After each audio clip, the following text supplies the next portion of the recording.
वायुमंडल तथा पृथ्वी की ऊष्मा का प्रधान स्रोत सूर्य है। सौरिक ऊर्जा को ही सूर्यताप कहते हैं। पृथ्वी की ऊष्मा का सर्वाधिक भाग सूर्य से प्रत्यक्ष रूप से प्राप्त होता है। सूर्य से जो ऊर्जा विकीर्ण होती है उसे लघु तरंग सौरिक विकिरण की संज्ञा दी जाती है। पृथ्वी द्वारा होने वाला विकिरण दीर्घ तरंगों के रूप में होता है, जिसे दीर्घ तरंग धरातलीय विकिरण भी कहते हैं। हमारा वायुमंडल सूर्य से जितनी ऊर्जा प्राप्त करता है वह 24 घंटे में किसी न किसी रूप में उसे अंतरिक्ष में वापस कर देता है। प्राप्त ऊष्मा और व्यय ऊष्मा के योग को ही वायुमंडल का ऊष्मा बजट कहते हैं। मान लीजिए सूर्य से पृथ्वी को 100% ऊर्जा प्राप्त हो रही है लघु तरंग के रूप में। अब देखते हैं हम लघु तरंग के रूप में प्राप्त व परावर्तित ऊष्मा। सूर्य से मान लीजिए 100% ऊर्जा प्राप्त हो रही है, तो ये लघु तरंग के रूप में। तो लघु तरंग के रूप में ही धरातलीय सतह से 2% ऊर्जा ज्यों की त्यों वापस कर दी जाती है। 100% ऊर्जा प्राप्त होती है, जिसमें से पृथ्वी की सतह द्वारा 2% ऊर्जा को परावर्तित कर दिया जाता है। और वायुमंडल में आते समय 100% ऊर्जा में से 27% ऊर्जा बादलों द्वारा, वायुमंडल में हमेशा कहीं ना कहीं बादल विद्यमान रहते हैं, बादलों द्वारा 27% ऊर्जा परावर्तित कर दी जाती है लघु तरंग के रूप में ही। शेष ऊर्जा वायुमंडल में विद्यमान धूल कणों के टकराव से, प्रकीर्णन से 6% ऊर्जा वायुमंडल को सीधे परावर्तित कर दी जाती है। 14% ऊर्जा धूल कणों जलवाष्प इत्यादि को गर्म करने में खर्च हो जाती है, अर्थात वायुमंडल को गर्म करने में 14% ऊर्जा खर्च हो जाती है। और 17% ऊर्जा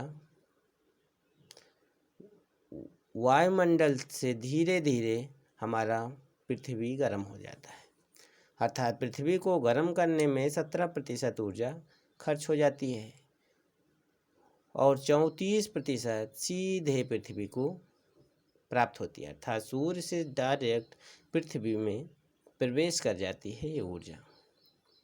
34% ऊर्जा सीधे पृथ्वी प्राप्त कर लेती है। 17% ऊर्जा हमारी पृथ्वी हमारे वायुमंडल से प्राप्त कर लेती है, अर्थात 17 34 51% ऊर्जा धरातल अवशोषित कर लेता है। 17 34 51% ऊर्जा धरातल अवशोषित कर लेता है और 2% 27% और 6% ऊर्जा दीर्घ तरंग के रूप में सीधे परावर्तित, लघु तरंग के रूप में ही सीधे परावर्तित हो जाती है, अर्थात 6 27 33 और 2 35 35% ऊर्जा सीधे वायुमंडल में पहुंच जाती है।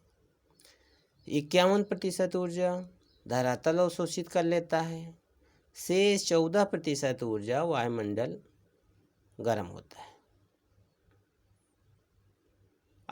अब ये सभी 14% और 51% ऊर्जा दीर्घ तरंग के रूप में विकीर्ण होगा, जिसको हम इधर देखते हैं। 35% तो डायरेक्ट परावर्तित हो गया, शेष 65% ऊर्जा दीर्घ तरंग के रूप में व्यय होगा, उसको देखते हैं।